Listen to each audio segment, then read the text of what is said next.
Hello, Mark Satterfield here. Thanks so much for joining me. I want to talk today about numbers and specifically two metrics that I think it's very important that you monitor and track pretty closely. We all hear about businesses that are doing, millions and millions of dollars in sales and revenue. And, a lot of them are worthy of great applause, but also those numbers can be a little bit misleading because what's often overlooked or understated is how much is it costing them to get a new client.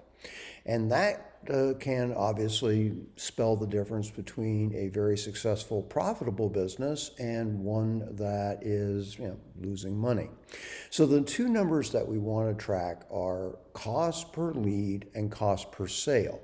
Cost per lead is how much is it costing us to get a prospective client to raise their hand and express that initial interest in who we are and the services we offer. And the cost per sale is how much is it costing us to actually get a new paying client. Now, let's dive into this in a little bit more detail because a lot of us get our leads from networking or speeches or social media as opposed to just paid advertising. But regardless of what method you're using to generate leads, it's very important that you offer something that people have curiosity about, interest in, that they would go to your website or perhaps a page on your website in order to download. What that does is it not only enables us to stay in touch with prospects and convert them more readily and easily into paying clients, but it also enables us to track how effective our marketing is. So let me give you a quick story. As we both know, there's lots and lots and lots of marketing consultants, and I'm sure there's lots and lots and lots of, whatever your particular area of expertise is. Now, my strategy, starting 20 some odd years ago, was the way I was going to differentiate myself was through writing books. Well, the problem with writing books is you don't know exactly how much new business is coming as a result of that. I had this general sense that business was increasing when a new book came out. I had anecdotal evidence that people said they read the books and they really enjoyed them, and that's what prompted them to initially reach out to me. But that kind of fuzzy math. Excuse me, that kind of fuzzy math, if you will, is no way to run your business.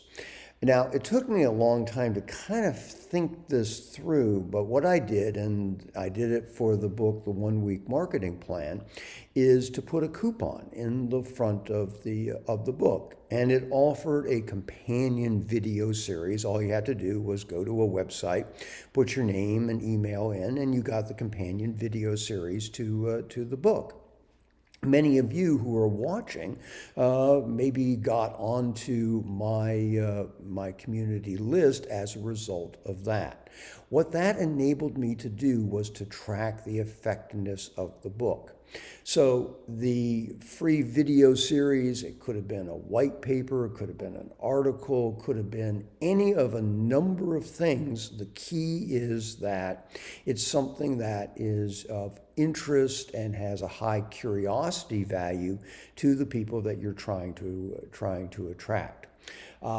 So in all of your marketing activities, whether it be social media, whether it be online, offline, you want to be making these kinds of offers. These are referred to in the marketing world as lead magnets. Probably nothing that you are unfamiliar with, even though you may or may not be doing it. But offering a lead magnet is a very effective way of determining what your response rate is, and that enables you to determine how much money or whether the money that you're spending in a particular channel is effective. because all marketing is not equal. There's an old adage in marketing that you try a lot of stuff, see what works, do more of that. And, that sounds a little trite, but the reality is that that really is true. Another case in point. For about a 6-month period of time, I ran a lot of ads on Facebook. And the offer in the Facebook ads was a free copy of another book of mine called Unique Sales Stories. Ads did great. My cost per lead was extremely low, but hardly anyone converted. Facebook just wasn't a great place for me to be advertising. I had a lot of people who were interested, but they weren't the type of people who actually converted into clients. Unlike, for example, LinkedIn, which has much more of a client base where there is both interest and people tend to follow through and actually are interested in potentially engaging our services. Now, I would only know that if I was able to track that. And so the two numbers, the cost per lead and the cost per sale, are crucially important in terms of growing your business, for the simple reason that the person who can spend the most amount of money to attract a new client is the person who's going to win. If you can only spend $500 on getting a new client, and I can spend $5,000 on getting a new client, I can advertise in a lot more different places. I can advertise more frequently. I can actually grow my business bigger and faster than you can. It's simply a matter of math. It has nothing to do with the quality of the services that we offer. So it's very important that we track those two numbers if we're serious about growing our business. In the article that follows below this video, I share some more thoughts about this and how specifically you can get those numbers and what the good numbers look like for most kinds of businesses. Naturally, everybody's business is different. I recognize that. If you'd like to chat with me about your business, what are realistic numbers that you should aspire to? How can you track more effectively your cost per lead, cost per sale, what might be great lead magnets for you? I am very happy to set aside some time on my calendar to speak with you. And you can do that by just simply clicking the button that's below this video. But let me leave you just again with the comment that if you are serious about growing your business and you are really focused on growing a business as opposed to just a solo entrepreneur, solo consulting practice, in those cases, you're going to have feast and famine business cycles. And, as long as you're set up for it, you can ride your way through it. But if you're really focused on growing a business, maximizing your revenue and income, that's the most important part, then you need to track cost per sale or cost per lead and cost per sale.